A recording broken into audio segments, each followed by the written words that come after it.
So this next tutorial is just going to show you about the feature called conditional formatting.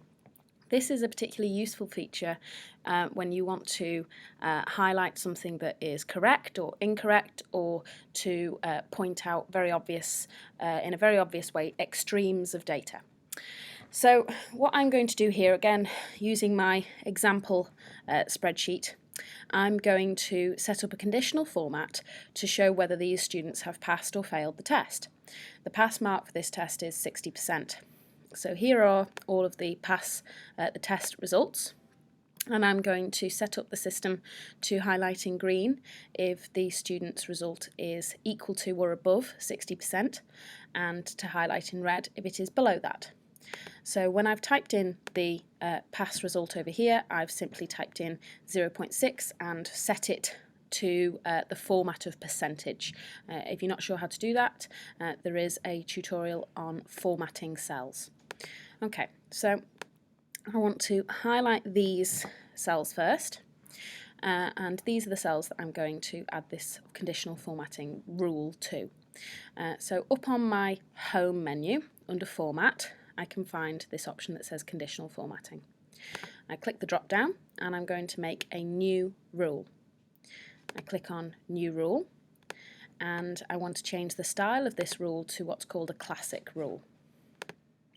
So the classic rule is going to be very simple. It's going to state that I want to format only cells that contain. So I need to change this little drop down arrow here to say I'm only going to format the cells that contain. I'm not containing a specific text, it's going to contain a cell value. Okay, so format only cells that contain a cell value, and then I could choose if I wanted it to be between two numbers. If I wanted that to be highlighted, then I could label it this, but I don't want between two numbers. For this particular one, I'm going to say if it's greater than or equal to. I've got greater than, I've got not equal to, etc., etc. Greater than or equal to. Now the value here, I could type in the number 60. It is better practice when using spreadsheets not just to type in the number. It's better practice to use the cell reference that you are referring to. So to do that, I click this little red and blue icon next to my active cell here, and I click in the 60 box, and then drop down arrow to reopen it up, and this has pulled in equals a feature that does something called absolute cell referencing, which is the $ G $4. So if it is greater than or equal to the contents of cell G4, then I want the format of this to be green to say that it is a pass. So green, and I press OK. If I want, if this has been a fail, so it's been below 60, then I want it to turn red. So you can see already the pass results.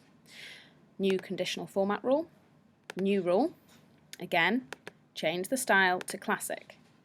Okay, and when I change the style to classic, I'm going to be formatting only cells that contain, where a value.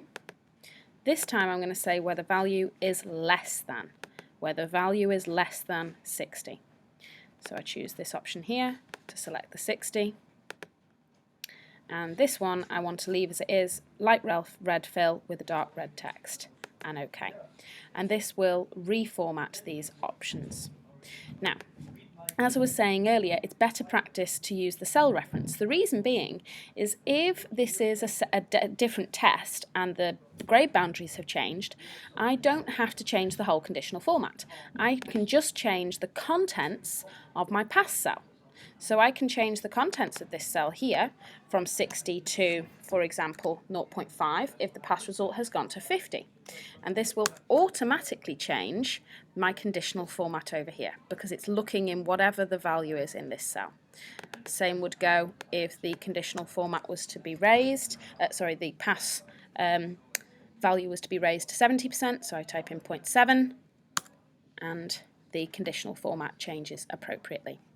Have a play around with conditional format. There are some preset rules that you may find are just as useful, like colour scales. Colour scales will highlight all of the values in your table between red and green, depending upon their rank from lowest to highest. or so on and so forth. There's lots and lots of preset things that you might find just as easy as writing your own rules. But writing your own rules are very simple and can enable you to really specialise your spreadsheet.